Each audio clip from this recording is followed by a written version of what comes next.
Michael Savage Show contains adult language, adult content, psychological nudity. Listener discretion is advised.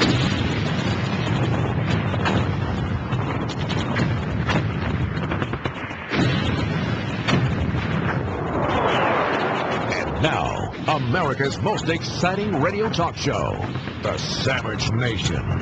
Here is Michael Savage.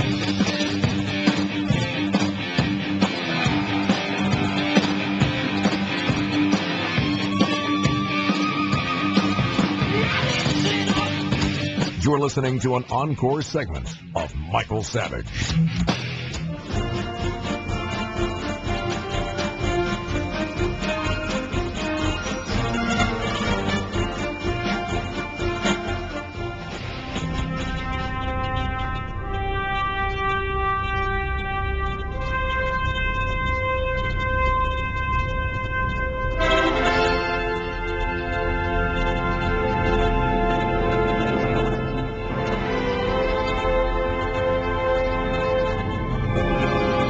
The dawning of the red of America. Welcome to the Savage Nation. It's final. It's done. It's over. The turning point has been passed. The tipping point has been reached. We are now becoming Venezuela and on the way to becoming Castro's Cuba. Welcome to the Savage Nation. Here are the questions for the day. Who will pay for the fraud, waste, and corruption called Obamacare? Number 3, is Roberts compromised? Number 4, today we investigate his medication and its effects on his cognition. Number 5, what can you do? The answer is nothing. Sleep is the best revenge. When in doubt, don't exercise, get horizontal. Why do I say that? Because many of you are being misled into believing that if only you'll elect a Republican, things will change. Well, let me remind you of something. Roberts is the spawn of Bush. Roberts is a compromised Supreme Court justice. I am the only one in the media who told you on Wednesday what was going to happen on Thursday. I told it to you Tuesday. Do you remember?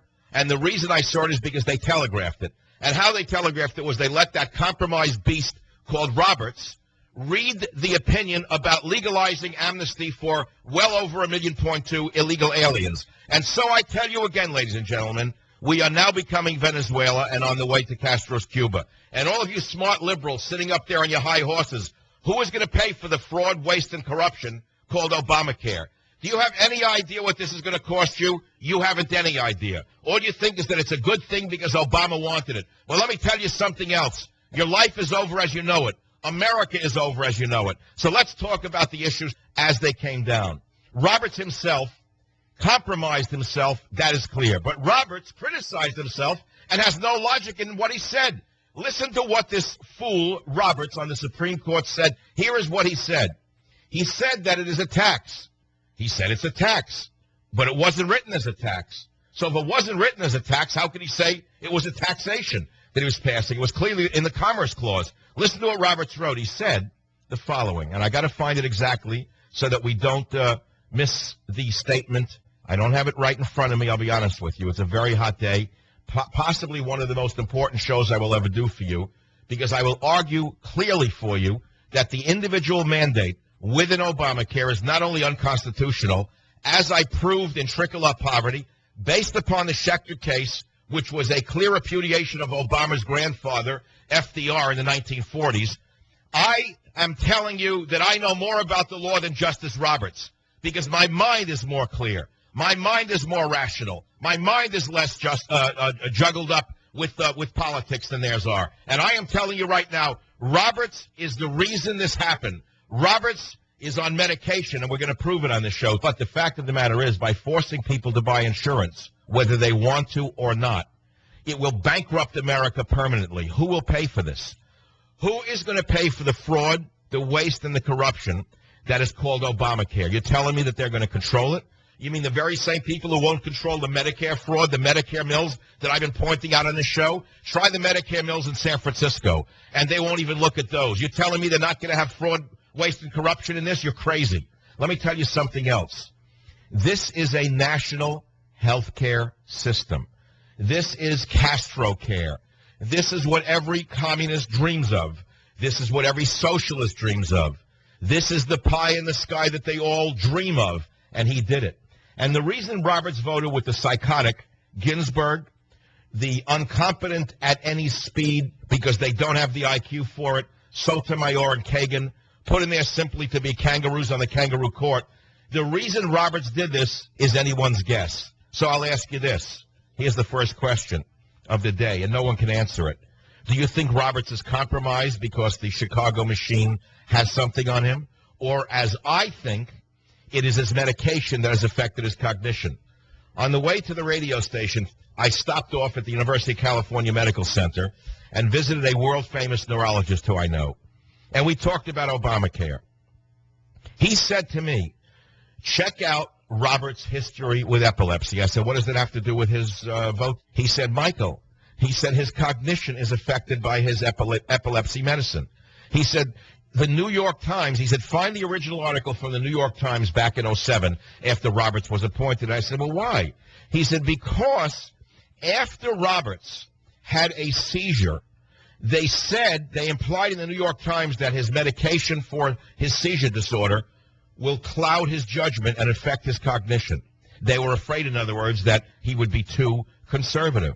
Little did they know that he would be one of them. You'll notice there was no talk about Roberts' cognitive dissonance nor Roberts' cognitive disorder. Okay, so we're going to talk about those things. And now I'm going to ask you a few other questions. Has anyone in the conservative media, anybody, can you name anybody who predicted this last Tuesday? No. I will also say to you that one of the reasons this happened is because of Rush Limbaugh and the Republican media complex that refuses to acknowledge Michael Savage's genius. I argued this case in Trickle Up Poverty. Many of you bought the book. There is an entire chapter which explains that this is unconstitutional.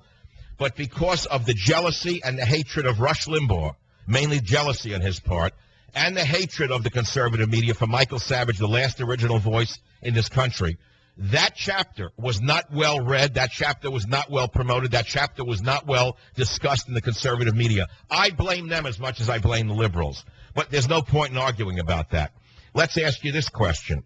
Now that he has absolute power, what do you fear Dictator Obama might do next? Let me repeat that. Now that Obama has shown himself to have absolute power, what do you fear the dictator might do next? Well, there's the First, Second, Third, Fourth, Fifth, Sixth, Seventh, Eighth, Ninth Amendments to deal with, aren't there? First Amendment, speech, religion.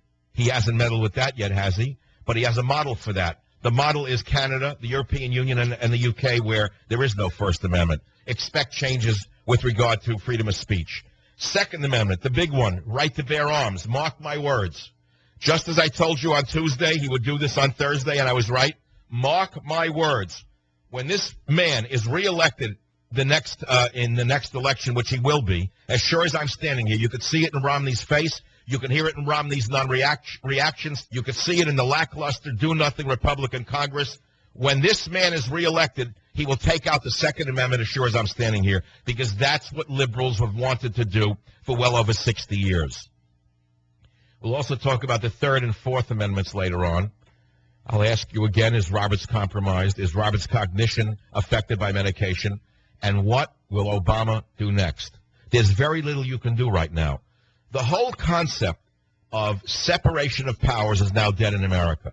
There is no separation of powers. When you could have a compromised, cognitively impaired justice like Roberts write an opinion that is unto itself illogical, you understand that there's no longer a check and balance in this country. How many other members of the Supreme Court are on drugs? How many members of Congress are on drugs? How many people who are writing away your life are on drugs? You don't have an answer to that, do you? But if you take a job at a corporation, you have to pee in a cup. I demand drug testing for everybody in Congress. I'll be right back.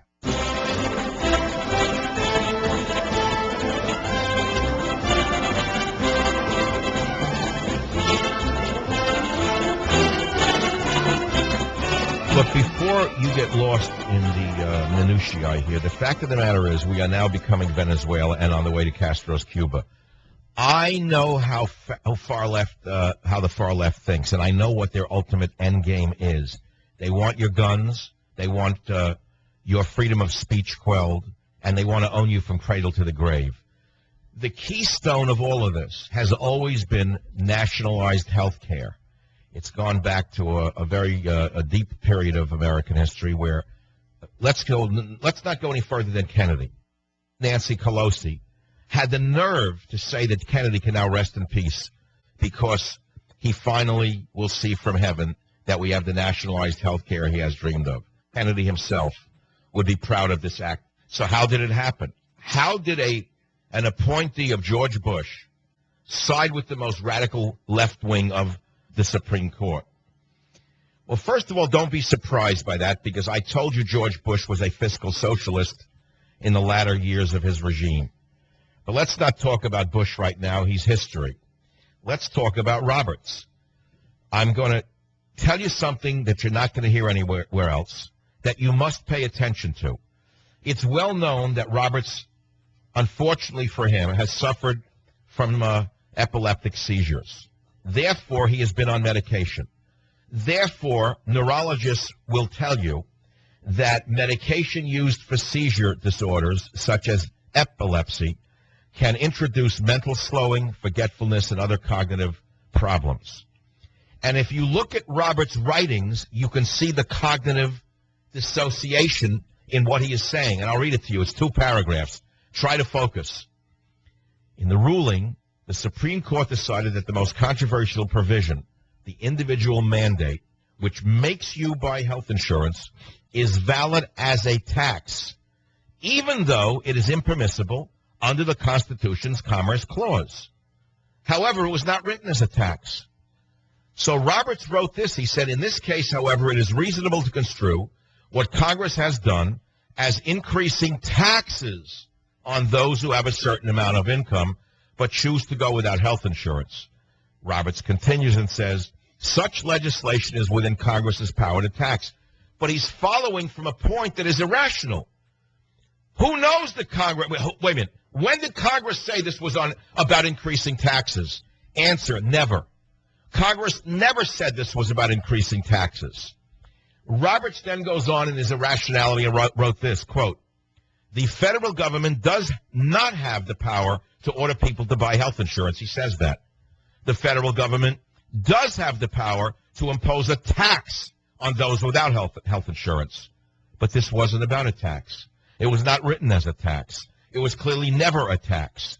And then, to top it all off, to show you the cognitive dissonance in Roberts' brain that is going on, he concludes by saying that Congress exercised an authority it held to assess a tax rather than create any new taxing authority. Now, what does that mean? Can anyone figure that out? Congress exercised an authority it held to assess a tax rather than create any new taxing authority. What does that mean? This is a turning point in American history. We will never be the same again. This is the most left-wing piece of legislation that will change America forever. The law calls for an expansion of eligibility for Medicaid, which involves spending by the federal government and the states, which will bankrupt every state in the land. Every illegal alien in this country will cash in on this. Every bum in this country will now have gold-plated medical care. Every corrupt immigrant, whether it be from Russia or any other country that has already sacked this nation through Medicare and Medicare fraud, will now do so in spades. Let's go on. The fact of the matter is, even though every poll shows that the majority of Americans, by a large majority, wanted this to be struck down, once again, we no longer live in a representative government where the legislature or the executive or the judicial does what the people want. None of them will do anything that the people want. The fact of the matter is only the losers on the bottom wanted this to happen. And of course, the corruption that is inherent in countries like Sicily will now become inherent in America. What you see in a country like Sicily, mark my words, within 5 to 10 years, America will be just like Sicily. And I'll tell you something else. Many of you don't even understand what Sicily was. It was not always a corrupt nation. Sicily, you say, oh, mafia, Sicily, this, that. It wasn't always that way. It was not always that way. But once the gangsters got control of Sicily, they destroyed the country from within. And that is exactly the model that is being used in my analysis here in the United States of America. You are watching The Godfather and The Sopranos unfold right before your eyes. So don't get lost in any of the fine points of the argument. You are seeing the seizure of a nation and the abuse of a nation unlike any you've ever seen in your lifetime. And this is just the beginning. The fact of the matter is you ain't seen nothing yet. We are now becoming Venezuela and on the way to Castro's Cuba. Number 2, liberals, who will pay for this fraud, waste, and corruption called Obamacare? Number 3, we investigate Robert's medication and its effects on his cognition. Number 5, what can you do? Answer, nothing. Don't listen to a word the Republicans tell you. They're going to try and use this, when you elect us, we'll overturn Obamacare. Well, use your head. Savage.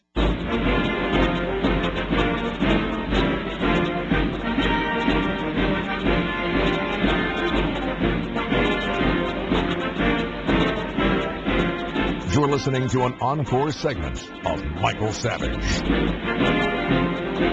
Let us say, for argument's sake, that Doofus Romney wins. And let us say, for argument's sake, that the Senate becomes Republican. And so what? Then what? Tell me what happens then. Tell me what happens then. The answer is it goes to the Supreme Court again.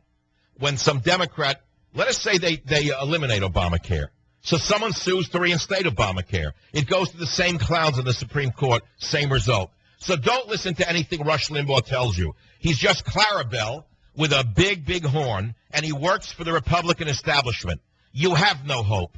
Abandon all hope. There is no hope. The country is finished. It's over.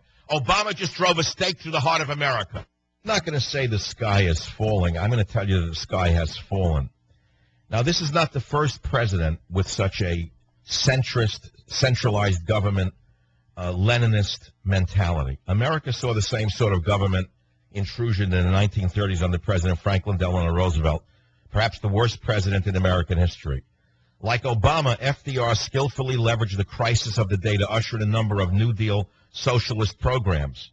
And I went into this in trickle-up poverty. I don't want to read from the book because you'll probably get bored and turn the show off and go back to something stupid, and it's not going to help us. But let me summarize it for you. Using the heavy hand of government intervention, think of Lenin, think of Stalin, think of FDR. FDR instituted the National Recovery Administration, the NRA, very much like what Obama is doing. And what was FDR's goal? Under the guise of fairness, Franklin Delano Roosevelt mandated a number of regulations or codes of fair competition in order to minimize what he thought were destructive competition practices. But in reality, what FDR was doing was vilifying businessmen whose leadership had brought goods to their customers, jobs to their workers, and profits to the shareholders. Why am I rehashing this history? Because, as you'll see in a moment, buried in the dusty pages of history lies the tool that I believe Americans should have used against the Obamacare juggernaut. This is from Trickle Up Poverty, the most important book written in the last 5 years. And this was the case of the Schechter Poultry Company in Brooklyn, New York. It was founded by 4 Jewish brothers, the Schechter brothers. These first-generation immigrants migrated to America to open 2 kosher poultry slaughterhouses. In Yiddish, their last name means ritual butcher. And the value of their service was based upon the fact that they butchered chickens to conform to Jewish dietary law. In order to maintain a kosher operation, the Schechter brothers had to sort out and remove sickly or dangerously unhealthy chickens. Well, that flew in the face of the new regulations handed down by FDR's totalitarian mandate. In short, the government said that they could not pick out particular birds in the transaction. In other words, the new law passed by FDR forced the Schechter brothers to sell unhealthy chickens to people who didn't want to buy them. And so they eliminated, basically they went around, they destroyed the whole object of kosher food law. So the brothers wouldn't comply with FDR, and they were arrested and tried in court where they went head-to-head with the government lawyers. They went to jail. In the end, they were found guilty. They fined them a year's wage and then sent them to prison. But the story didn't end there. The Schechter brothers appealed their case, which ended up in the U.S. Supreme Court. Against all odds in Schechter Poultry Corporation versus the United States, the Supreme Court unanimously ruled in favor of the Schechter brothers. The Supremes ruled that FDR's program was unconstitutional on several levels. Of primary concern was the way his National Recovery Administration program sought to regulate intrastate commerce. Constitutionally speaking, intrastate law is governed by the states and not the feds. Now, here is the most important part of this story for you. It's from Trickle Up Poverty. Are you ready? The court also said that FDR's regulations were a usurpation of congressional power. After the decision was handed down and FDR was red-faced, Justice Louis Brandeis told a lawyer representing FDR's New Deal this. Here is what he said. This is the end of this business of centralization, and I want you to go back and tell the president that we're not going to let this government centralize everything. It's come to an end, close quote. See, back then we had justices who could speak plain English and tell the plain truth. Can you imagine one of our Supremes drawing a line in the sand against Obama in such a direct manner? This is how we wound up with Obama's Frankensteinian health care bill. The fact of the matter is, it was a lie from the beginning. This clearly was an abrogation of the Commerce Clause. It was not written to be a tax. And yet Roberts, in his muddled cognitive dissonance, because of his medication or because he's been compromised by the Chicago machine, completely invented the fact and completely invented the argument that this was a tax. It was not written as a tax. He's wrong. New York, WOR. Walter, go ahead, please. You know, Michael, you're bringing Megyn Kelly's prediction on her show to fruition here right off the bat. Whoa. I don't know what you're talking about. Who is that woman? What does she have to do with this very important case? Why are you bringing up a leg twister for the show today? What does she have to do with anything? Because she predicted exactly what you're doing. She predicted that the right wing was going to go after Judge Roberts in any way, shape, or form. Sir, you're just shooting your mouth off. If you had a modicum of knowledge of what you were speaking, you wouldn't be saying that. Because it was the New York Times, your holy grail, that wrote in 2007 that the medication that Roberts was on would affect his judgment. Are you aware of that? And you're just falling into the trap. Shut up. If you don't respond to my arguments, I'm going to throw you off the show. Don't repeat your big lie. I'm a man, and I'm not going to let you run me down with your lies. Your holy grail, the New York Times, wrote that his medical treatment would affect his judgment in 2007 because they were trying to set him up for impeachment, fearing that he would be too conservative. And now that he's too liberal, they're not mentioning the medication and his insanity. All right, take a walk with your heavy breathing. That's all. And if you think I made that up, I want you to look it up. August 1st, 2007, Roberts facing medical option on second seizure. And they were parsing it and trying to say that they were compassionate about his epilepsy, but they said that he now needs to be medicated.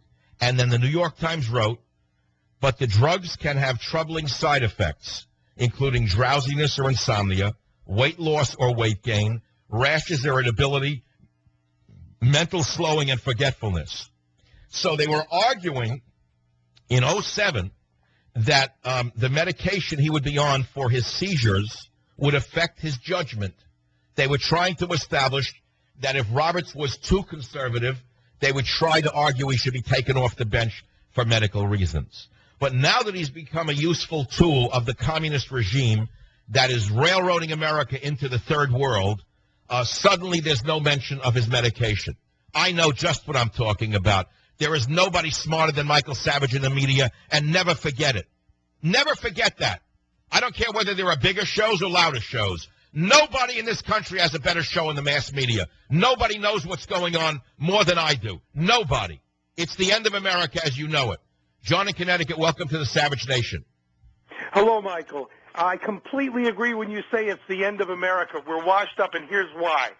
What the Supreme Court has done, and Benedict Arnold in charge there at the Supreme Court has done, is to leave the door wide open so that even though the Republicans will probably be elected this time, the short-memoried Americans will refill legislature and White House with Democrats in the future, at which time they will reinstitute exactly what we're trying to get rid of right now. It's over. Let's talk about it in plain, practical terms. Who is going to pay for this? Who is going to pay for this? The country is already bankrupt. This crazy president is printing money like King Ludwig II of Bavaria. Who is going to pay for this? This is going to spin the deficit into the 10th fold of insanity. Who's going to pay for it? Who's going to pay for the fraud, waste, and corruption called Obamacare? Who will pay for this? All the liberals who love Obama? End of story. It's the end of the story. Roberts, I believe, is showing all the signs of cognitive disorder. His reasoning makes no sense. There is no reason in what he said. There was no mention in the write-up of Obamacare as a tax, and yet he quoted it as a tax, saying the government has not a right, not an obligation, but the right to pass a tax, to affirm a tax.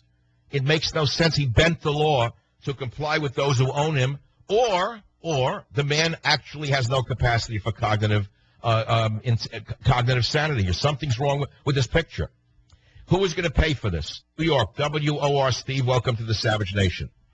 Hi, yes, you suggested on your show many times that there should be a guard in front of the emergency rooms to keep illegals out. I don't know what you just said. Say that again. You suggested on your show that you want to have security guards in front of the hospitals to keep illegal aliens out of emergency rooms. Okay. And yes, and isn't this? I mean, what's wrong? Why should be in what's they in community? I mean, why should we deny health care to people that need it? I mean, that's cruel. Steve, who's going to pay for it? Who's it? Well, it's another civil rights, another just like Steve, stop it. Who is going to pay for this? We're paying for the bailouts. We pay for bailouts. Steve, who is going to pay for giving medical care to illegal aliens who are non-citizens who put nothing into the system? Let's start with that. Who's going to pay for it? You can't do that. You can't deny people treatment. What do you mean you can't? Who's going to pay for it? It's not. Why do you think so many hospitals are going bankrupt in this country? Do you have any idea what you're talking about? It's not. Do you have any idea why you pay $10 for an aspirin on your bill in a hospital? Do you have any idea why you pay $100 for a catheter that should cost $1 in a hospital? That's so that the illegal aliens can come here and take advantage of our medical system. So how does this end, Steve? You're not capable of reason. I can hear it in your voice. You're obviously an impaired individual, and I'm not going to make fun of you. I have compassion for impaired individuals, so I'll let it go at that. I don't have to make a mockery of you. Tyler, Texas. Wendy, welcome to the program. Well, I'd just like to know why you would use the words that we have no hope. Because you must have some kind of a solution, otherwise you wouldn't keep going. You wouldn't. No, we have no hope. No, we have no hope. We have no hope. This gangster has ruined America. We have no hope. He is a criminal, and his entire gang is criminal. All of them. What do you think? I'm inventing this? This country has been taken over by a gang. I didn't know that. I'm putting my life on the line for saying this. It's a criminal gang from Chicago running America. And they compromised Roberts. Go watch The Sopranos or go watch The Godfather again, and you'll see how they do it. They got that guy in something, as sure as I'm standing here. Let me take a break.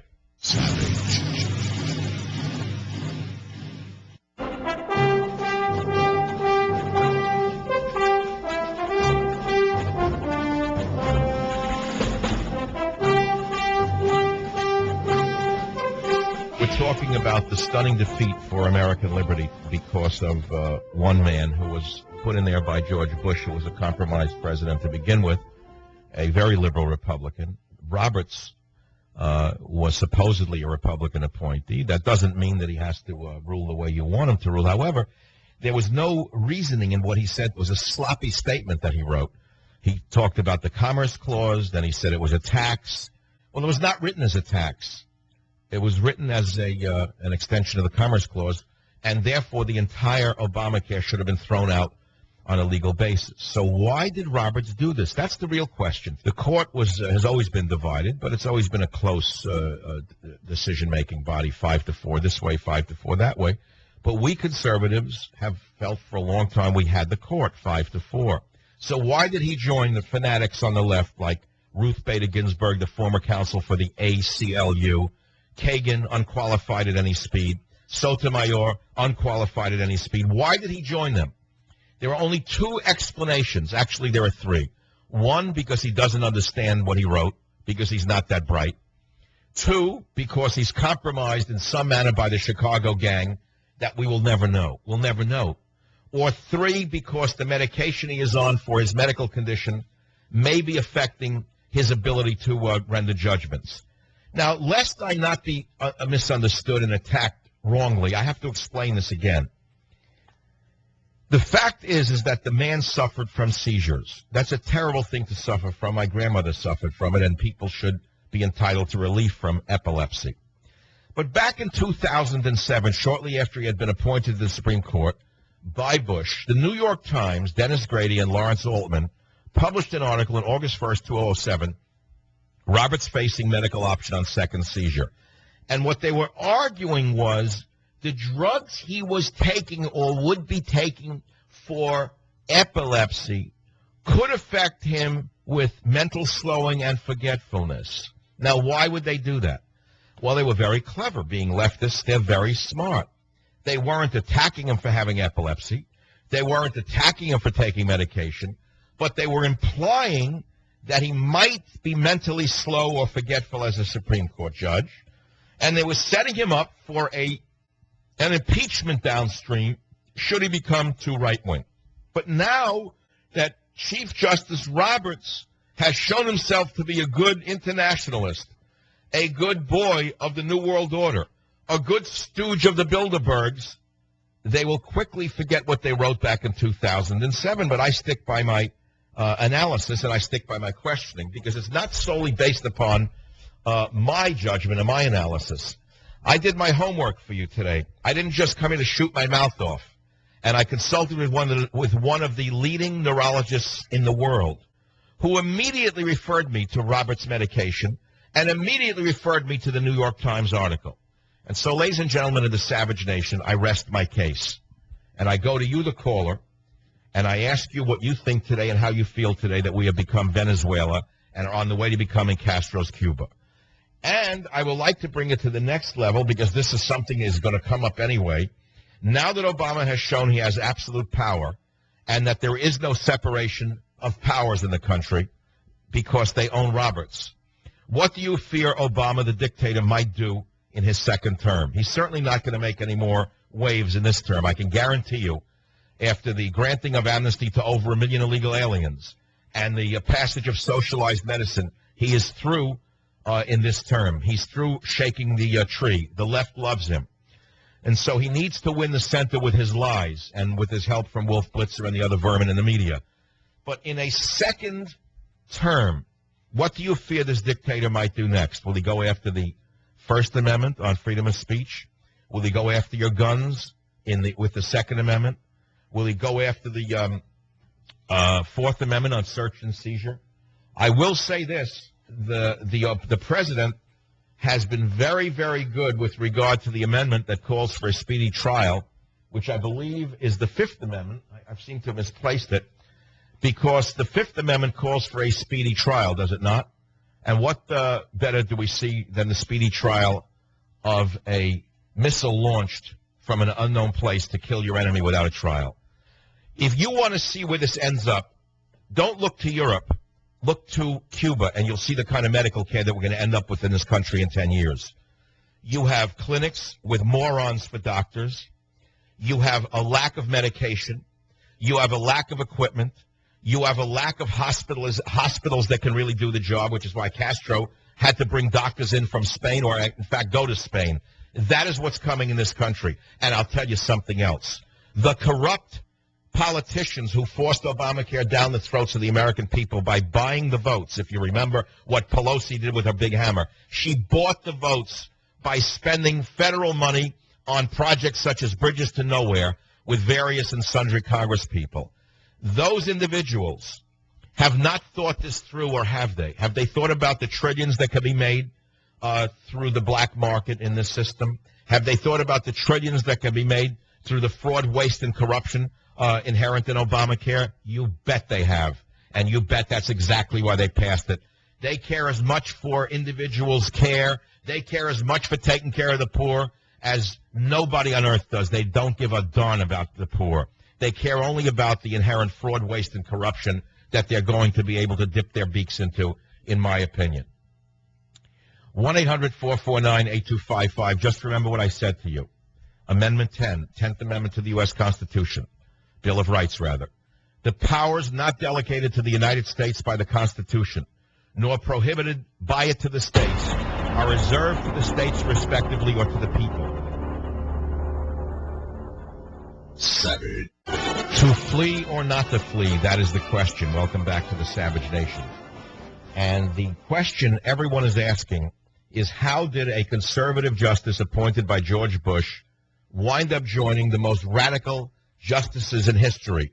Never forget that Ruth Bader Ginsburg was put here by Republicans, including that fool from Utah who was just reelected, Orrin Hatch, and that Ruth Bader Ginsburg had been the former lead counsel for the anti-American ACLU. And never forget that Sotomayor has no qualifications whatsoever to render her a Supreme Court justice.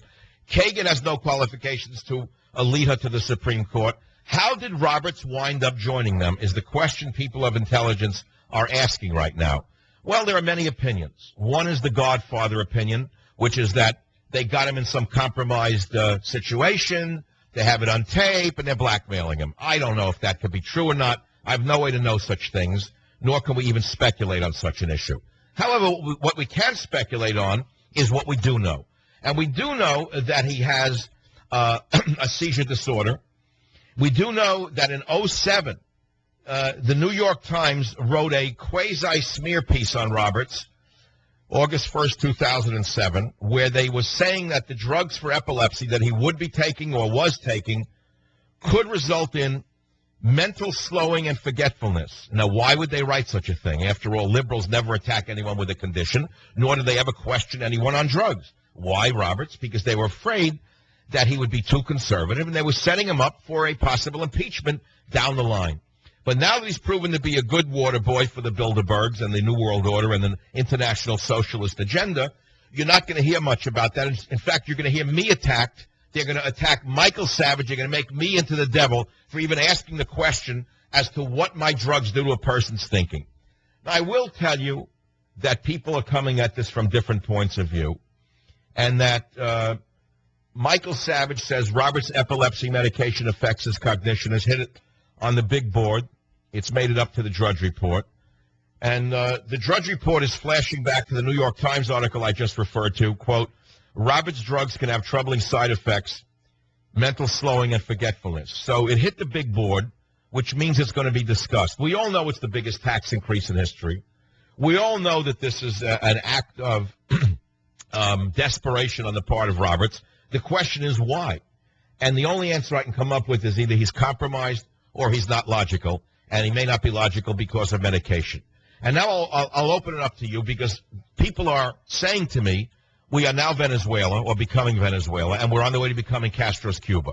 And I ask you, the most intelligent woman I know in the world asked me only one question today, impassionately, dispassionately. She said, who will pay for this? Does anyone have an answer for this? Who will pay for the fraud, waste, and corruption that Nancy Pelosi is celebrating?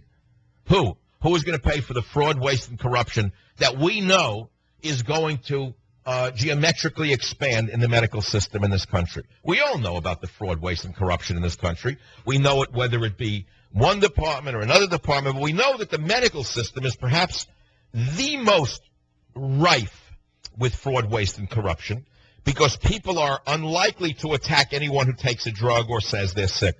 Well, we know that there are Medicare mills being busted in Florida, pill mills being broken in Florida, Medicare mills being busted in Florida. But we know that Medicare mills have never been doing as well as they are today under Jerry Brown in California. We know that for some reason the federal government has a hands-off policy with regard to the Medicare mills in Chinatown, up on Stockton Street next to the North Beach restaurant, which any sixth grader with a video camera can go to and take pictures of people who were just off the boat, illegal, here getting free medical care for their grandfather, grandmother, great-grandfather, great-grandfather, great-grandmother, infants. They bring them in hordes in and out of that clinic. People know that. They laugh about it in North Beach. They know about it in New York. They know about it in Brooklyn. They know which immigrant group came to America and destroyed the medical system in New York City. Everybody in New York knows who did that, but apparently the federal government doesn't. So now we have this cancer of fraud, corruption, and waste in the medical system already. Are you telling me that under Obamacare, the fraudsters who have never had it so good are going to suddenly become honest? Or the government that is so inept is suddenly going to become capable of controlling these gangs that are destroying America with their corruption? See, if you use common sense, you realize that Obama has just driven a stake into the heart of America. Now, you don't have to go any further than to listen to Nancy Pelosi where she says something about Kennedy that is worth listening to. Do we have that tape, Beowulf? Play it. I want to say a word about Senator Kennedy. I spoke to Vicki Kennedy this morning and to Patrick Kennedy before coming here, thanking them for the important role that he played, a lifetime of commitment to making health care a right, not a privilege, in our country. He called it the great unfinished business of our country, of our society. I knew that when he left us, he would go to heaven and help pass the bill. And now I know he was busily at work until this decision came down, inspiring one way or another, and now he can rest in peace. I'm speechless that this woman, as an example of why this is such a good day for America. It's shocking. It's shocking that she's not smart enough to keep her mouth shut at a time like this. 70% of Americans are opposed to Obamacare, and that cuts across all races, and it cuts across both parties. If the Democrats had any brains, they would shut their mouths, but they're not smart enough to shut up. They're gloating over what they just did. They have no idea how the American people hate Obama today.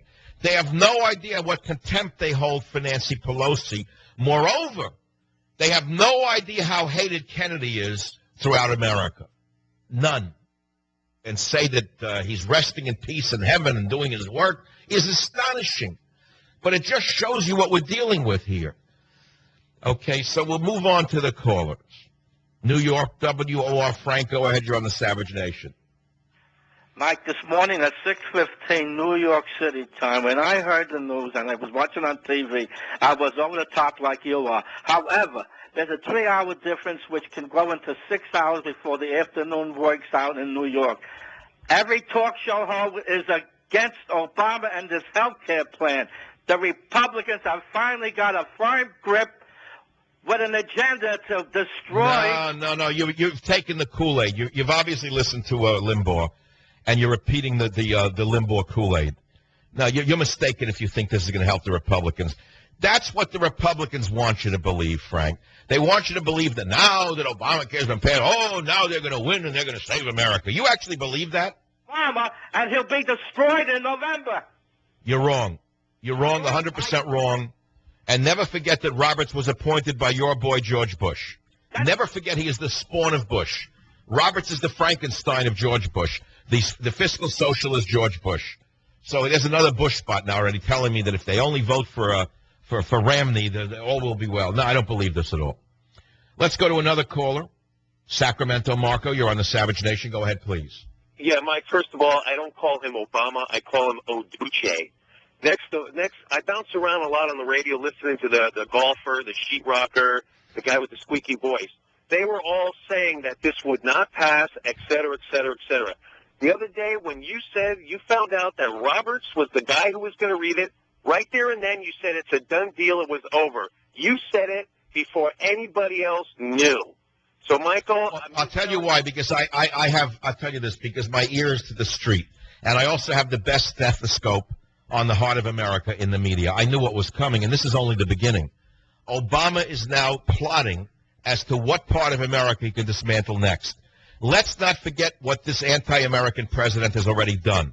He has destroyed NASA, the greatest space exploration agency in the history of the world. He has turned our astronauts into passengers on a Russian space shuttle.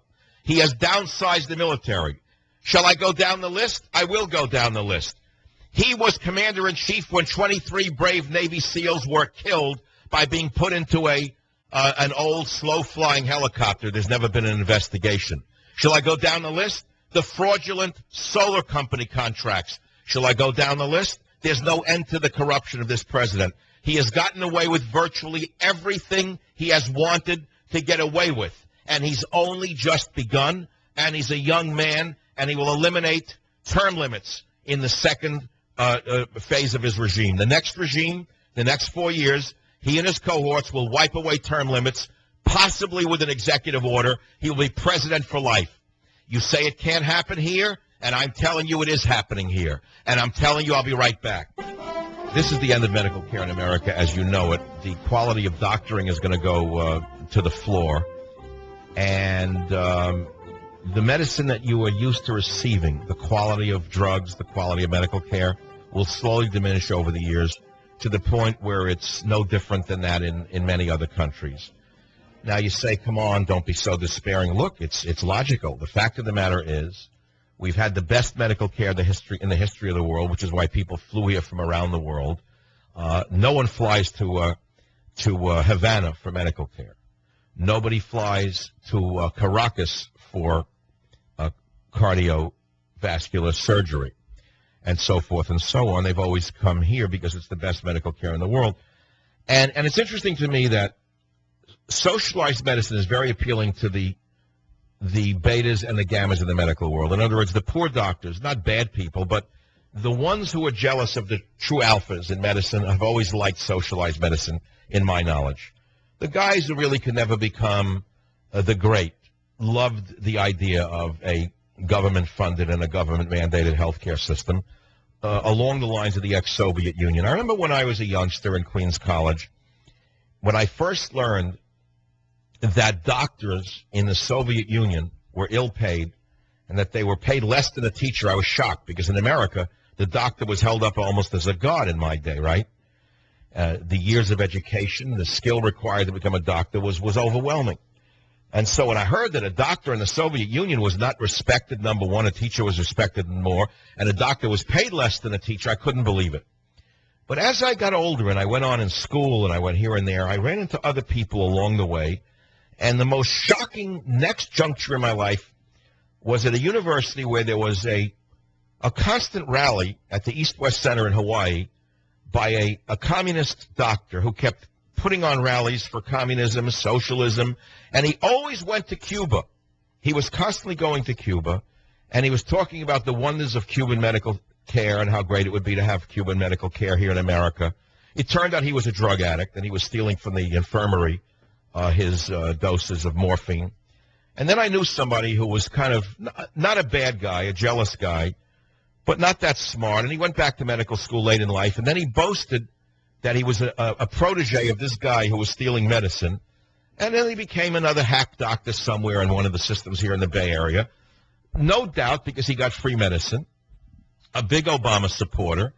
And he's the type who loves socialized medicine because it equalizes the doctoring.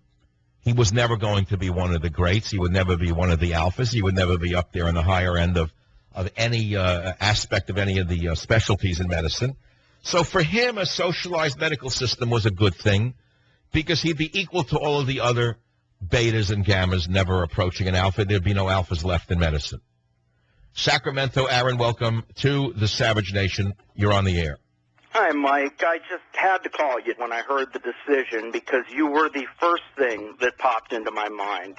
Trickle-up poverty, having read that, your references to Bush as a fiscal socialist in the past, and, of course, the Schechter brothers case. It reminds me almost of the day Kennedy was assassinated, and everybody likes to say, you know, where were you when you heard the news or heard about this? It's almost reminiscent of that today in terms of this representing... Aaron, you are right. This is a turning point, tipping point. We've crossed the Rubicon. We can never go back. We will never, ever go back to a free nation. And this is only the beginning of where we're going. This man is dragging us into the third world, and unfortunately, most of the sheeple are going willingly. That's exactly right. You know, and I feel I have to take this opportunity to do my public mea culpa to you because I've been a listener on again, off again for several years and a subscriber at that. And sometimes I listen to you and I'd get depressed and I'd want to be optimistic because, you know, this 3.5-year trip to the dentist that the Obama regime has represented in my life has made me want to believe in the Republicans and believe that they're not Republicats or, you know, that they're not Demokins, and everything you've said has come to pass. And, you know, with this Chief Justice, him being the one to sink us in particular, because I was certain it was going to be Kennedy, if anybody, that did this to us. I mean, I had to call and extend a public apology for ever doubting you, and I will never listen to anybody but you from this moment forward. Well, I don't need the apology. I mean, I'm just a talk show host who studies what I what I talk about, and this is a turning point in American history, and the fact of the matter is Roberts was an appointee of George Bush, the fiscal socialist. I'm not so shocked by this because I predicted it. I saw it was coming. Savage. Now, I can make some other predictions about Roberts right now, which I'm reluctant to do because they may or may not come true, and then I'll be stuck out here. I think I've done a good enough job of telling you why I think he did it. But I'm reminded of Hamlet right now because many of you are depressed. Many of you are really agitated right now because you know and I know that we're moving rapidly into becoming a third world nation under this this petty dictator in the White House. And the corrupt Chicago machine is pushing us there as fast as possible. The lackluster, ballless Republican Party is nowhere to be found. With the exception of a few great guys, the party is a do-nothing party. They should have stopped this a long time ago. Instead, abandon hope. All ye who enter here, all ye who enter the savage nation, abandon hope. Of course, that's from Dante's Divine Comedy. Allegedly, it's... where is this from? It's a poem, an allegory. Allegedly, this is on an inscription at the entrance to hell, originally written in Dante's Divine Comedy in the 1814 translation. Of course, the Divine Comedy is written by Dante Alighieri between 1306 and 1321. Nevertheless, the English translation by the Reverend Carey was done in 1814, and he wrote, "Abandon hope, all ye who enter here. Through me you pass into the city of woe." This sounds like my show. Through me you pass into the city of woe. Through me you pass into eternal pain. Through me among the people, lost for aye, justice the founder of my fabric moved. To rear me was the task of power divine, supremest wisdom and primeval love. Before me things create were none, save things eternal I endure. All hope abandon ye who enter here. Well, whatever. I'm not a big fan of ancient Latin. It's translated into fragmented, broken English. All I can tell you is that Obama is dragging us into the New World Order as rapidly as possible for a man with no background whatsoever, impoverishing the middle class through the socializing of our health care system and other legislative initiatives, erasing our border with Mexico, defunding the military and putting our troops in harm's way, his beatnik policy of taking apart our nuclear arsenal and destroying NASA while implementing PC rules of engagement that don't allow our troops to defend themselves, while lining the pockets of his Wall Street buddies, propagandizing the media, which was once a forum for free speech, which under Obama has systematically become fundamentally a mouthpiece for him, attacking the Tea Party, the purple shirts of the unions showing up at tea parties and taking these peaceful protesters, intimidating them and antagonizing the democratic process. Yea, indeed, we are dangerously close to losing the nation that we love. As I wrote, both in Trickle-Up Poverty and Trickle-Down Tyranny, my two seminal works, there will be no other nonfiction works. I'm through with them. I tried my best. I did the best I could, and there's nothing more that can be done. I've given 18 years to trying to alert America to the gangs that have circled us like vultures. They've circled us and circled us and circled us. I tried to warn you what Bush was doing. You didn't listen to me. Many of you were fundamentally Bush bots.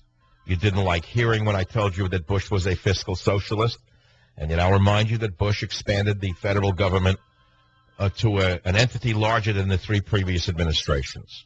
Now we have an insane president, insane in terms of policy, certainly not insane in terms of design nor implementation, insane with regard to the economy.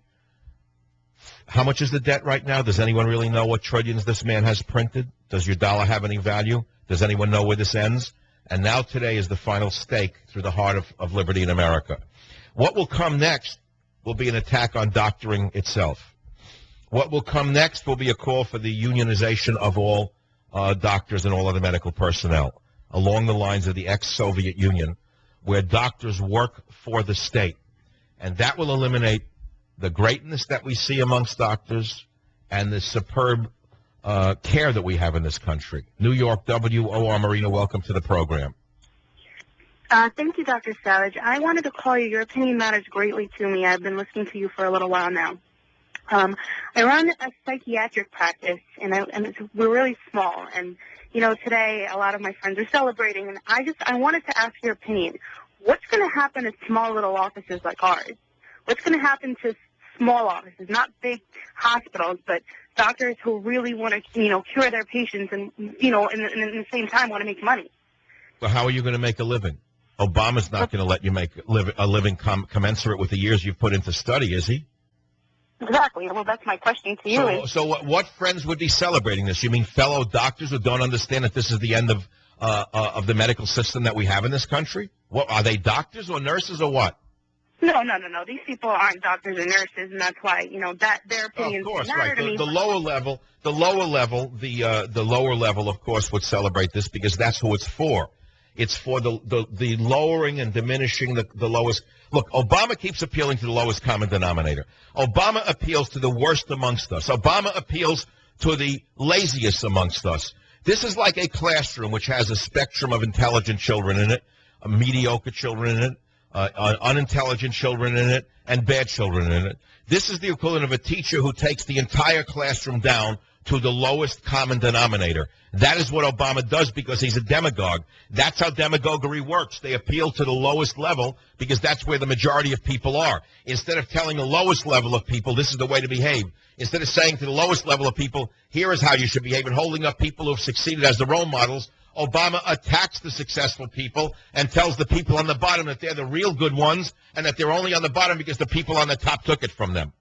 So my answer in short is that you will not be in practice within 5 to 10 years, if that long. You will not be working for yourself as a psychiatrist. You'll be working for some government, a gray government building. It will be like the Eastern Bloc of the ex-Soviet Union. Wow. Okay. Thank you very much. That's my opinion. And I'm not wrong. I'm normally never wrong when it comes to a thing like this. Who will pay for this? All you liberals who are celebrating this, who are celebrating the fact that now Obama has imposed socialized medicine, who's going to pay for this? And let's not forget, by the way, that Eric Holder was held in contempt by the U.S. Congress and was a major, major vote. It was so lopsided. You know how many Democrats joined Republicans? Many. What does that tell you? It tells you that Obama is a liability for the reelection of centrist Democrats. They call them conservative because anyone who's not a communist is a conservative to the media. And so the centrist Democrats jumped ship, joined Republicans, and while the country is rapidly running away from this socialist in chief, the socialist in chief keeps gaining victories. And you have to ask yourself how and why. And I can only come back to common sense. If he can take a man like Roberts and have Roberts so twist his opinion as to make no sense whatsoever, there are only 3 explanations. 1, Roberts is compromised in a way we will never know. 2, Roberts' medication is affecting his cognitive abilities. Or 3, you fill in the blank. In either case, it's over. It's over, and that's the end of it. We now have a socialized medical system in place. Obama has done it. He's done everything the gangs have always wanted. They now have a method of sacking the Treasury completely and absolutely. Connecticut, Peter, you're on the Savage Nation. Hi, Michael. How are you? Hi. Good. What's up? I already told your guy that I'm from Poland. I came 18 years ago, and I know the system very well, so I can tell you how it's going to collapse your country very fast. How are you? Yes, everything that Europe has tried and abandoned, this man is introducing as though it is new and fresh. And therefore, we are in for the worst period in American history.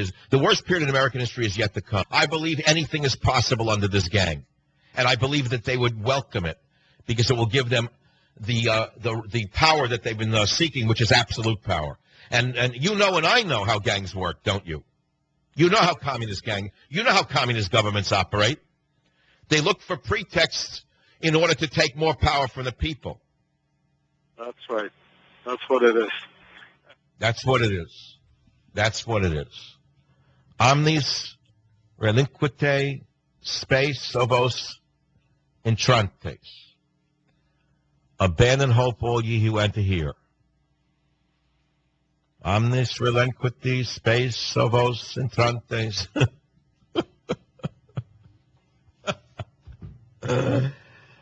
Oh, yes. Fleeing well is the best revenge.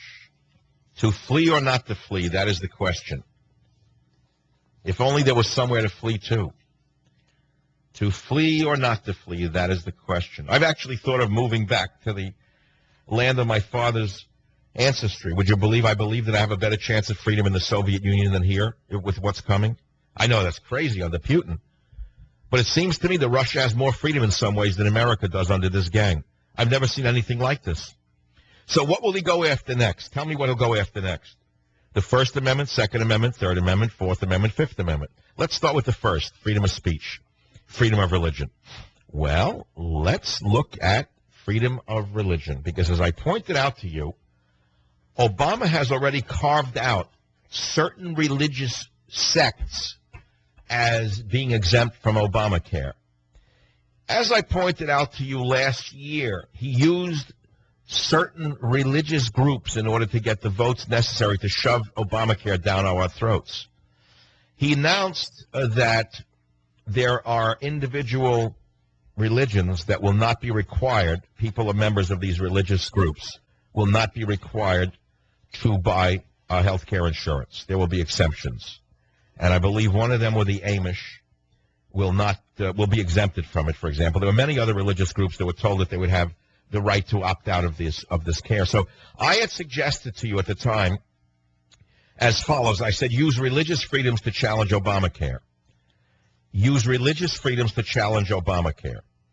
And so when you look at the fact that this draconian regulation has been forced down the throat of the American people, you have to get very creative in how to challenge Obamacare. And one of the ways to do this will be to use a religious edict to get out of it.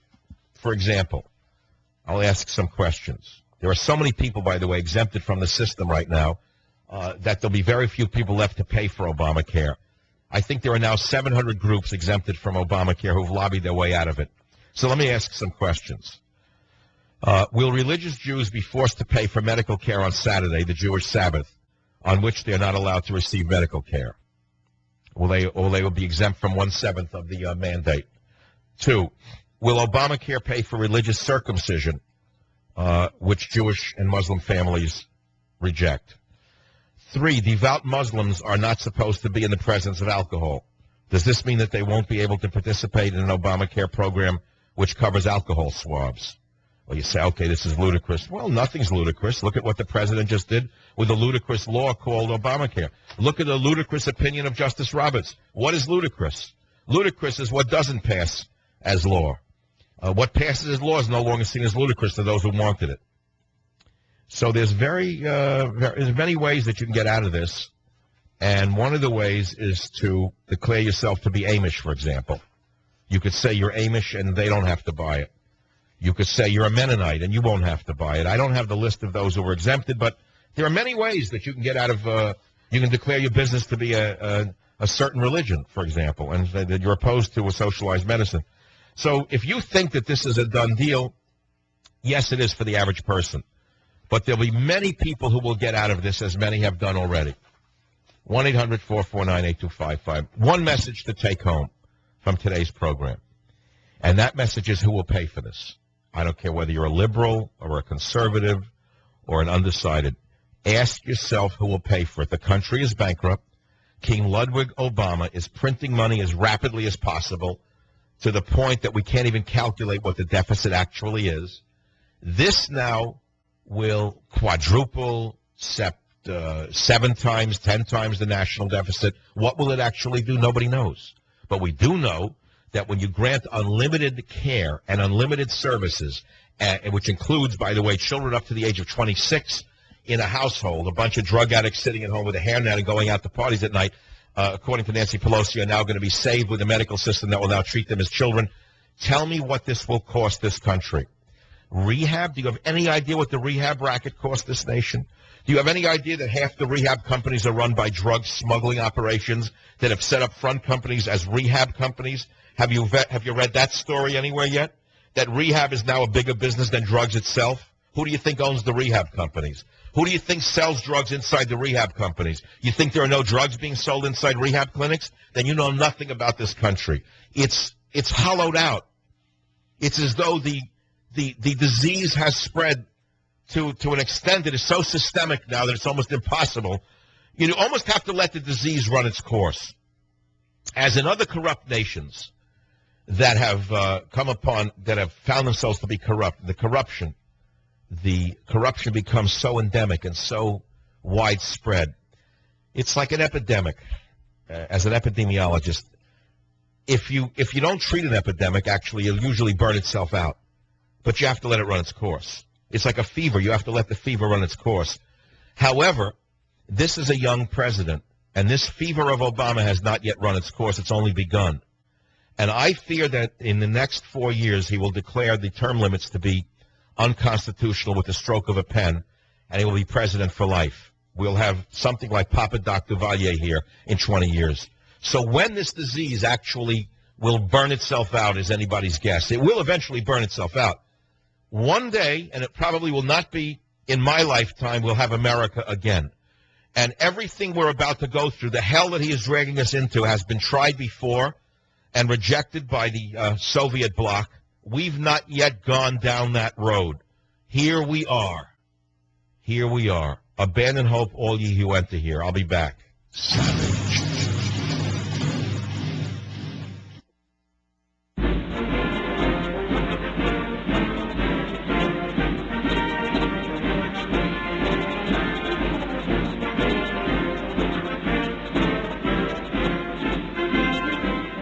A lot's going to be said over the next few days, and you've only seen the beginning. And as Churchill said, this is not the end of the beginning or the beginning of the end, my friends. This is something new. This is the beginning of something that we have never seen before in America. And all of the dire predictions will come true, but in spades. It'll be far worse than you could ever imagine. This is going to be the catalyst that speeds the destruction of our free enterprise system. Obamacare will be the catalyst that speeds the destruction of our free enterprise system. What will happen is that they'll unionize doctors in your lifetime. Every doctor will get paid the same regardless of their ability. The doctor who is great will be paid the same as the third world moron that they hired through affirmative action, who sits on his behind all day doing practically nothing. And the reward for being a better doctor and a more productive doctor will be that he will do more of it, while the dumb jerk that they hired from a third world nation will sit on his behind earning equal pay. And that is going to be the result of socialized medicine. This is what happens. This is how it will happen. But you're not going to see it tomorrow. We're living in the today. So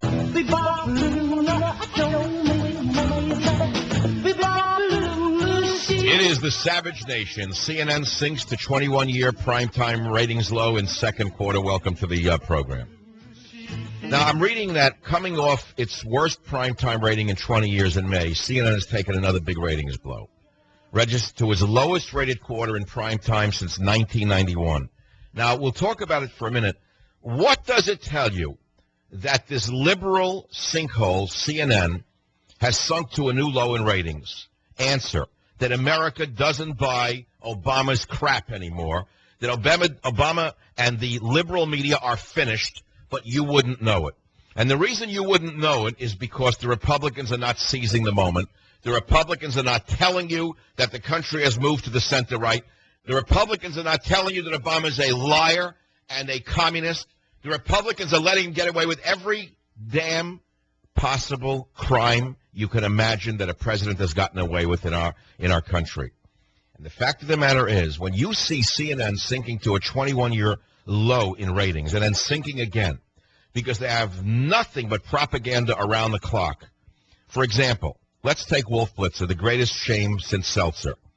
Wolf Blitzer, which airs about the time my show is on the East Coast, was down 42%. 42% in 25 to 54 demographic. Why? They're expanding Wolf Blitzer's show to 3 hours, even though he's collapsing. The only person on CNN who was occasionally centrist was John King, and they fired him.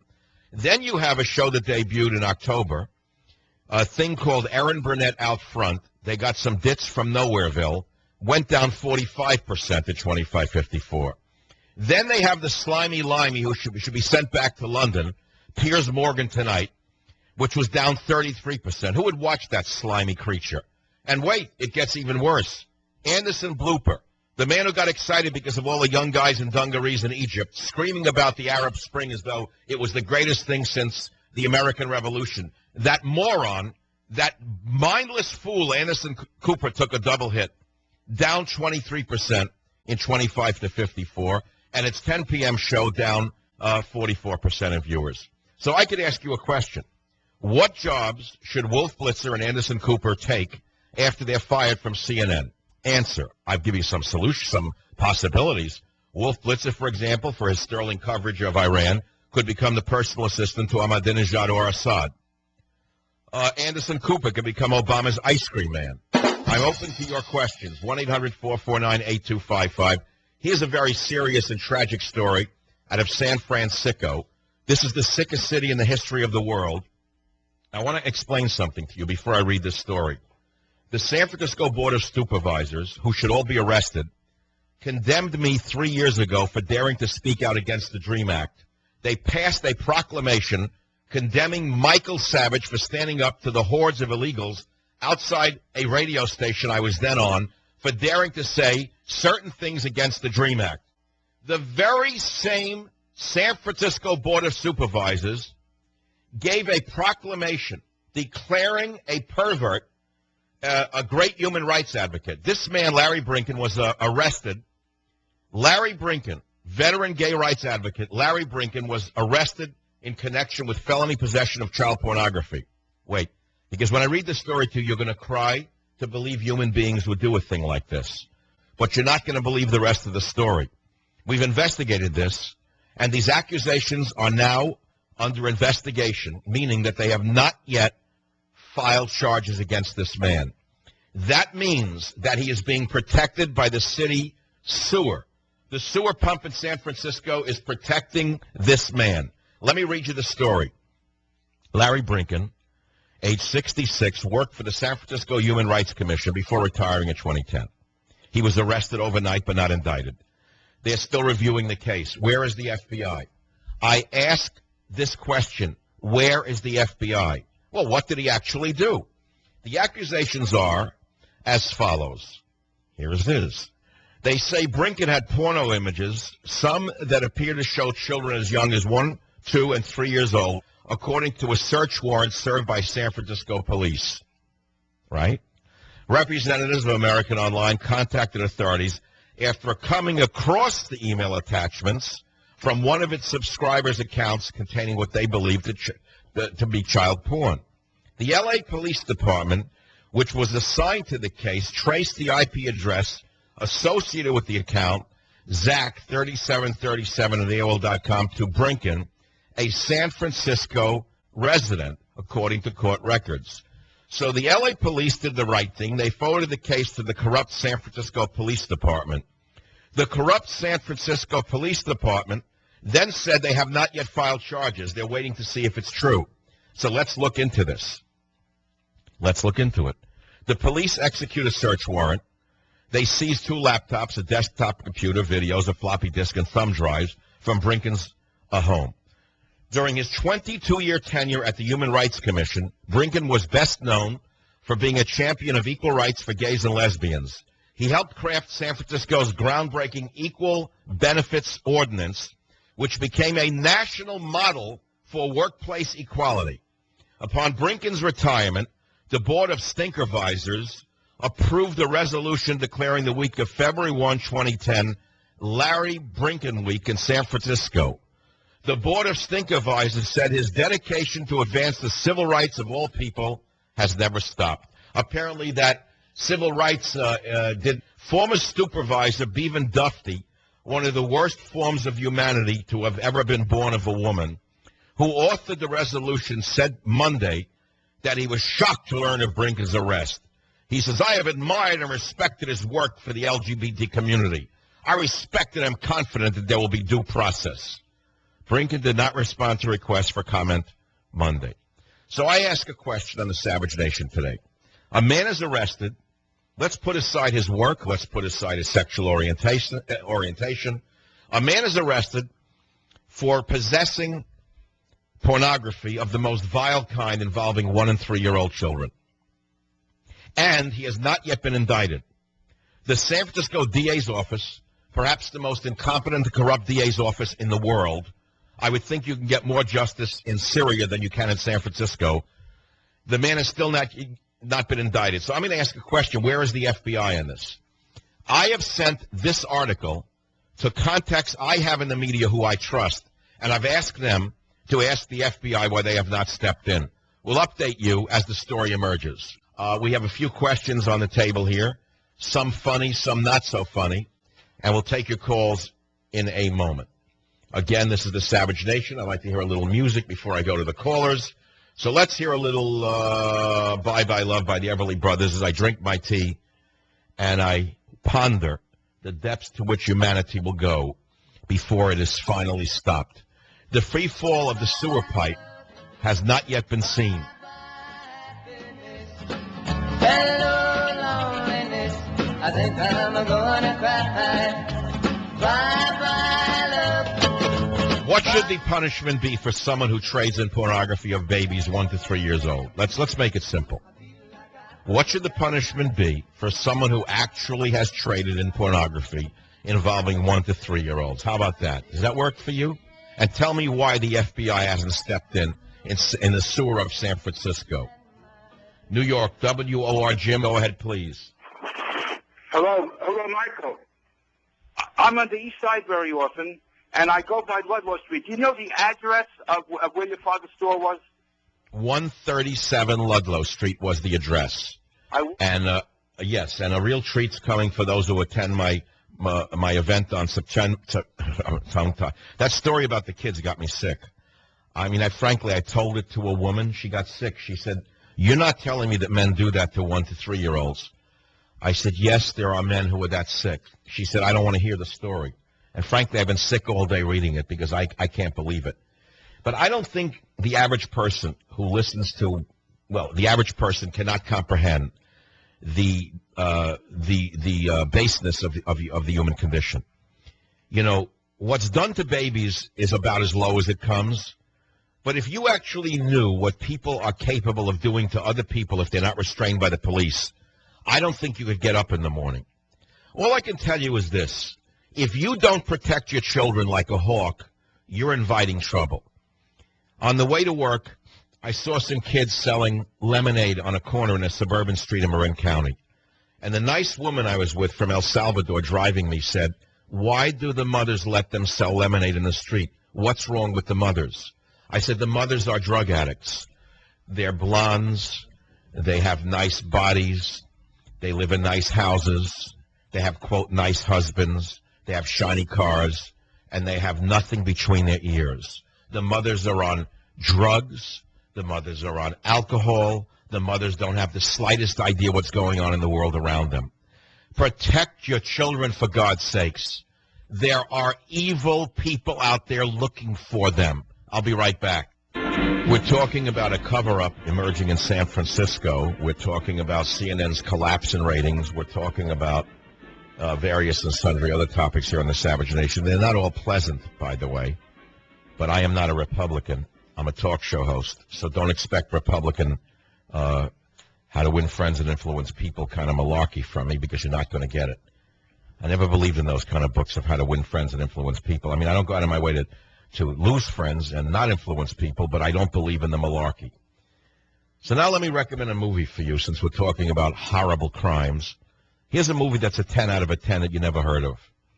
I saw it last night on an obscure channel on cable called The Last Deadly Mission. In France, it was known as MR73. It's astounding. There's no way for me to even describe what it is. I'll give you a synopsis, so maybe you'll look it up. 2008, The Last Deadly Mission in English, MR73. And what it's about is a washed-up cop in Marseille, France. It starts about a washed-up cop who commits a sort of bus hijacking because he's an alcoholic. And he's just crazy from the pain in his head. He's a drunk. He hijacks a bus. and he's arrested by the SWAT team, and his washed-up career is over, and he's about to be thrown out. But they keep him because he was such a great detective for over the years. He's removed from an investigation of a serial killer that is committing hideous crimes against women that are so graphic in this movie. I was shocked. I thought I would turn it off because I couldn't believe that they were reenacting such crimes. Apparently, it's based upon a real serial killer. But nevertheless, the plot was so powerful. The acting was so strong. The acting, the directing, the lighting, the dialogue was so powerful compared to the American Dreck put out by Katzenberg and Spielberg et al. That I just kept watching it. So he's put into the night shift, this cop. And through his recollections, Officer Schneider remembers the tragic accident that killed his daughter and left his wife attached to a life support system. It happened when he was a drunk. Meanwhile, there's a sick criminal, Charles Subra, who really makes, let's put it this way. Remember the Silence of the Lambs played by whoever his name was? How chilling that was? This French criminal is so frightening that it puts chills through your spine when you see the man's face, eyes, his hair, and his tattoos. The sick criminal, Charles Subra, who killed the parents of 2 girls many years ago in the most horrible way, convinces the probation committee in the prison that he has found Jesus and is regenerated and he might be released any day, right? One of the daughters who was hiding in a closet at the time and saved the other daughter and ran out of the house when her parents were killed, she's now alive. She's a grown-up woman, but she's never overcome the trauma of her loss. And she fears that this man, when he's freed by the idiot liberals in the prison system, is liable to come and get her. Well, needless to say, there's much more to the plot, and I'm not going to give it away. I just recommend that if you're into serious film, try to find the original title in France is MR73. In English, it's known as The Last Deadly Mission, directed by Olivier Marchal. The star of the show is the washed-up cop, Danielle Auteuil. And the lady actresses are amazing. The actresses like Olivia Bonamy and Catherine Marchal are astounding compared to the garbage that we have called acting here in this country. Just a recommendation, that's all. Concord, New Hampshire. Eric, welcome to the Savage Nation. Hi, Michael. My thoughts on people with child porn and pedophiles in general are that they should be put away for life. I worked in a psychiatric hospital for 6 years and had to deal with a lot of them, and I've never seen one get rehabilitated. But this one in San Francisco who is accused at this time, who was arrested, has not yet been indicted. They're sweeping it under the rug. They're making this a political decision rather than a police decision, and I want to know why the FBI has not stepped in. Isn't it true that the FBI always comes in on these cases? Yeah.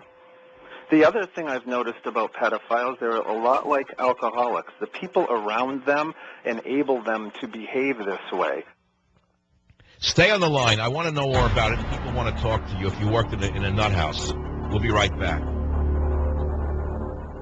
Savage. Human rights advocate in San Francisco arrested over child porn. He's been arrested but not indicted because the political machinery of the most corrupt city in the history of America is now churning to protect him. My question is, where is the FBI? My second question is, can these animals ever be rehabilitated? Concord, New Hampshire. Eric, thank you for holding. Now, you worked at a hospital or you work at a hospital? I did. I worked at a psychiatric hospital for 6 years, and I have never seen a pedophile be rehabilitated. They're always let out at some point, and they reoffend. And, you know, we have the Megan's list where you can look things up, and it's shocking. When you read what some of these people do, it will make you sick, like you said earlier. And why are they not castrated, for example? Does castration stop their behavior? I honestly don't know. That's not done, and so I don't know what that would do. I thought that some of these perverts actually volunteered for castration because they couldn't control their urges. And in a little bit, I've read about it. I read that castration does work in some cases. I would think it should become a part of public policy. It should. Something should be done to stop this from happening. And so much is swept under the rug, and the ACLU are right there to, you know, port these guys right through the legal. Well, that's because the ACLU is largely, certainly anti-American behavior, anti-family behavior, anti-God behavior, anti-cop behavior. In other words, all of the deviant behaviors that society tries to protect itself from are those that are championed by the American, the Anti-Christian Liberty Union. Yep. Well, Eric, this is a very serious topic, and it's heartbreaking to think that the city of San Francisco would sweep such a crime under the rug. When you treated these people, were any of them locked up for life? No. No, and I feel that they should be. Like I mentioned before, a lot of they're like alcoholics. They have enablers, whether it be a mother, a brother, a sister. There's people around them that are in denial of this and seem to help this behavior go along. That's why I feel people that have knowledge of these events, whether it be like with the Sandusky trial recently. Wait, we're talking about 1 to 3 year old babies in these email attachments that AOL found and sent to the police, to L.A. The LAPD did their job. They sent it to the SFPD, which did its job. And now the political machinery, the most rotten political machinery in the world, is now churning to protect this individual. This can't be allowed to stand. We had a talk show host in San Francisco several years ago, Bernie Ward, who was caught with vile images of children. He was sent away for 8 years. Thank you for the call. So far as I know, he's doing millinery at a prison somewhere in Texas. I'm not quite sure. We haven't heard from him. We do know that the studio that he had worked in has been completely gutted. They repainted it and put in new furniture after he left.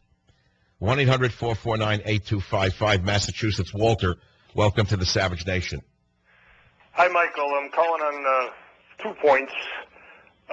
First one, I watched that movie, that French movie, The Last Deadly Mission, a couple weeks ago, and I just rewatched it again because I thought the exact same thing you did. Could you believe it? Could you believe how this thing... I mean, as it unfolded, you didn't think that the drunken cop would be a hero. You kind of knew it, but you never thought it would end the way it did, right? Unbelievable, Michael. I saw the dialogue and the acting. I thought exactly like you said. I was laughing at myself. I couldn't believe... Well, could you believe the dialogue is so... But I'm saying, compared to the dialogue in American films, this French film has dialogue that's on an adult level. It's hard to believe we've descended to the level we have in this country. Unbelievable. And my second point, in relation to the film, Mike, I worked in a maximum security prison in Connecticut 30 years ago when I was a young guy. And they had these kind of people down there, these deviants that you're talking about, this guy out in San Francisco and everything. And they put them all in one block. And you know what? Just like you're saying, and these other sites are calling everything else are saying, these people never get cured or recoup from that. In other words, they cannot be rehabilitated, you're saying. Absolutely, Michael. From start to finish. And the best thing about it, though, I don't know what it's like now because I kind of drifted out. I quit because I couldn't take it. I saw the staffing and everything start changing, so I got out of there. A couple of guys got murdered in front of me and all this. And the thing is, back then they would restrict them into their own block because they put them in population. They got their own criminal justice system in the joint. Believe me. So we all understand, but now they put them in protective custody where they put the perverts together. Are you saying, though, within the pervert community there's no hierarchy? Absolutely. No, I'm saying within the pervert block, you put all of these sickos together. Is there no hierarchy amongst them? No, in terms of, you can't even believe what those guys are like.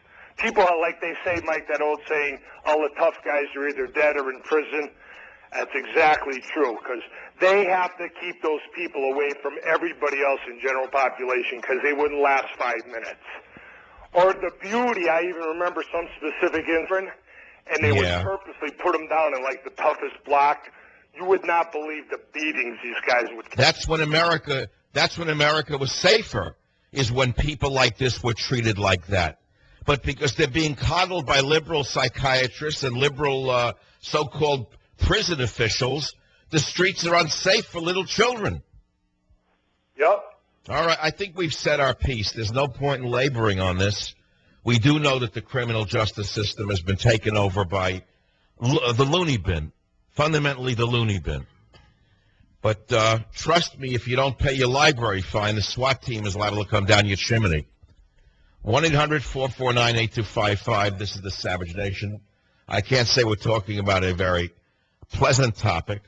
It's actually a heartbreaking topic, which could lead us to a philosophical question, which is, how do people descend to such a level?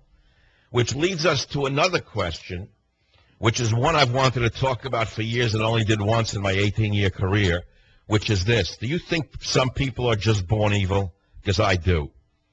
I do not believe that it's necessarily true that it's nurture that does it. I believe it's nature. I believe that there's good and evil in the world, and I believe that there's some people, no matter what they're exposed to, will remain decent. And I believe there are people who are just born bad, and nothing could ever make them good. And I believe there are some children who are born pure evil. I've seen them in my life. There are children who will hit other children, take the other child's lunch, abuse the other child, lie about children. Usually they become politicians. But if they don't become politicians, then, of course, there is always the legal profession for children of that nature. Philadelphia, Chris, welcome to the Savage Nation. The worst punishment is the Supermax facility in Virginia. I saw this interview with this mafioso assassin, and he begged to get out because he wanted to commit suicide, but he couldn't. What do you mean? Because the prison conditions are so awful? Yeah. It turned Ramsey Youssef into a born-again Christian and carried... Is that what Ramsey Youssef is claiming to be now, a born-again Christian? That's a laugh. So what, he's going to get released because of the nuts are going to say he's now one of us, and he's going to go hijack a plane again?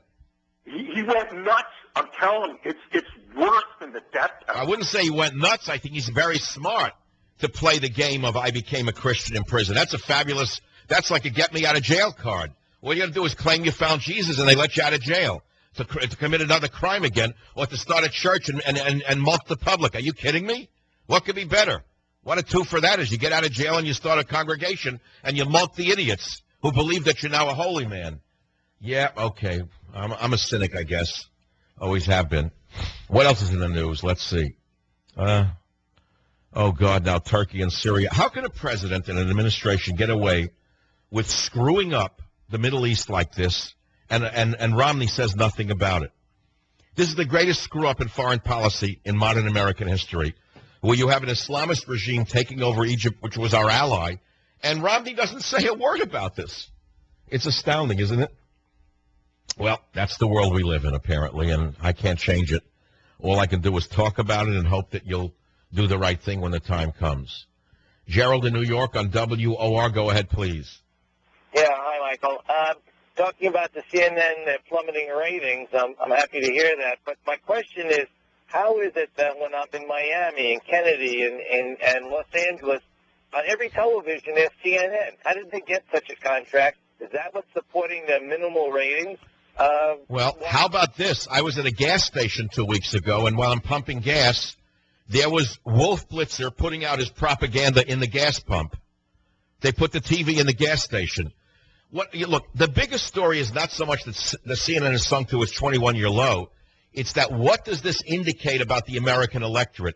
It indicates that America is absolutely not liberal. America is to the right of center. Every poll shows that. And yet, you would think that America is liberal, but it isn't. America is a centrist a center-right nation.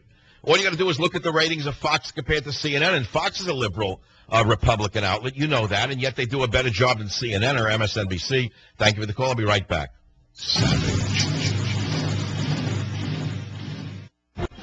Only 26% wanted the Arizona law overturned.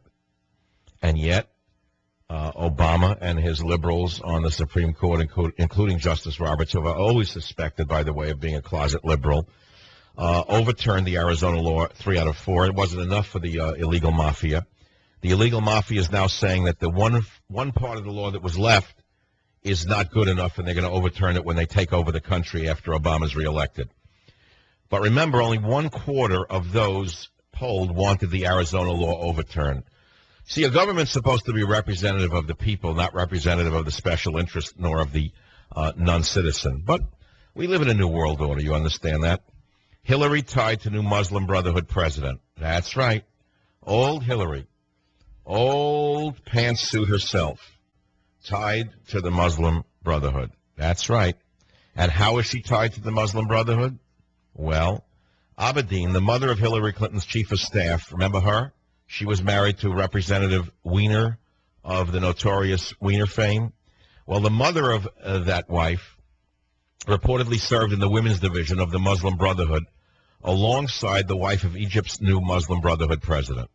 And that is now why Hillary Clinton is in the spotlight for having orchestrated the rise of this radical anti-American, anti-Semitic bunch in Egypt. Widening sex scandal rocks Texas Air Force Base.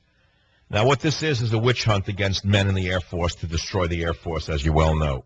Nobody supports any kind of sexual abuse on this show. No one supports rape on this show.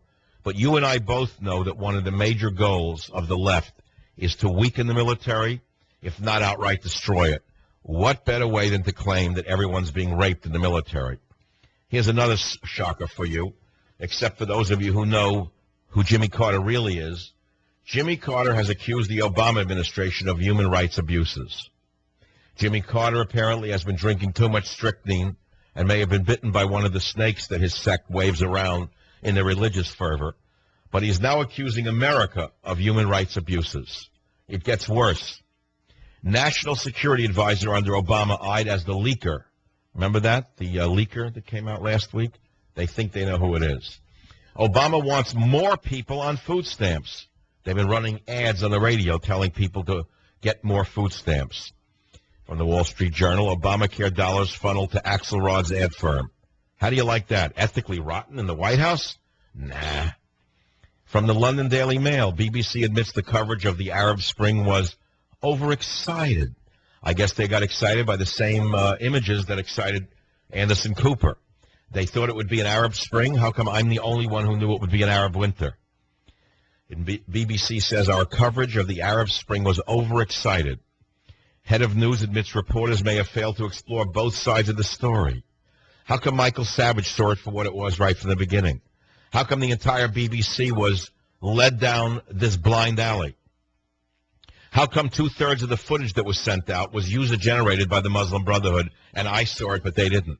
How come Anderson Cooper has not been fired for being a disgrace to the humanity that he apparently represents? Journalist Edward Mortimer, who authored the report, said it was a pity that reporting suffered on behalf of coverage of uprisings in countries like Egypt pictured. Well, now we know the truth. The fact of the matter is the newspapers are worthless, not because newspapers are inherently worthless. It's because the people that they put into the writing departments of the newspapers are brainless and biased, and usually in a dangerous manner. The BBC, you see, used to be impartial. But since recent times, it's become extremely left-wing. And the fact is that you now have to go to other sources to get a better balanced picture. The BBC automatically thinks that anything perverted or anything leftist is good, while not understanding the ramifications of their political opinions. David in Houston, Texas, welcome to the program. You're on the Savage Nation. Hi. I teach people to protect themselves. I teach children and women, and my students teach women and children how to protect themselves. I can teach a 6-year-old girl how to prevent being raped. I can teach a 60-year-old woman how to prevent being raped in a rather short amount of time. I found that liberals get offended by what I do and try to actually stop me if they can. I don't think a liberal believes that a person, not all liberals, but in general, a liberal does not believe a person has the right to protect themselves. And I think this attitude leads to the incidence of sexual assault in this country. But explain a little further what you mean by liberals are offended by you teaching children how to defend themselves against molesters. Who would be offended by that? Elementary school teachers, because I taught my courses in elementary schools, and I have a lot of friends who are liberals and a lot of friends who are teachers, and I find if you're an establishment liberal, not all, but in general, they tend to get real squeamish about teaching a child how to protect themselves. Where does the objection come from? What part of a child protecting him or herself from a molester would offend a liberal? I don't even understand it. Here's what it is. A liberal is very simple-minded. They are taught that violence is bad. okay? And since a liberal has a hard time distinguishing between in other words, hitting back is bad. I get it. schools, In other words, they're taught not to hit back. A liberal teaches a child not to turn the other cheek, but to roll over and be beaten to death. I get it. Yeah, there's a zero-tolerance policy in the schools, public schools here in Houston, which means if an 18-year-old senior tries to rape a 14-year-old freshman and she fights back, she's just as guilty as he is, and usually will get come on. No, that can't be true. That's what it leads to. When you have a zero-tolerance towards violence in a school, that's what it will lead to. The liberal mindset is such as that you're teaching violence, not self-defense. I get it. It took me a while to follow the insanity. Because liberals are insane. So how do you teach a child to defend themselves against a molester? What do you teach them? Okay, one, I don't teach aggression against aggression so much as teaching to redirect the aggression, redirect the violence, okay? So I teach to kick back, but I also teach how to break away from the attack and then kick back. I teach them how to break away. How about a kid? Why shouldn't a kid bite, kick, punch, scream, and run away? Kid can't fight with a grown man. I teach them to kick and punch and strike back. But the way I teach it is the guy grabs you, you break free, you turn your body, you use leverage, and you kick.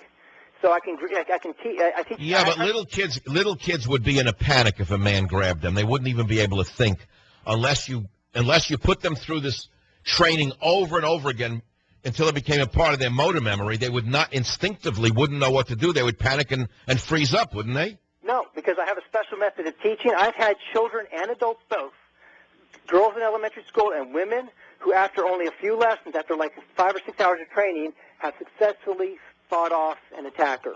What do you think about mothers who let their children sell lemonade on the streets of San Francisco or Marin? You think the mothers are insane? Savage.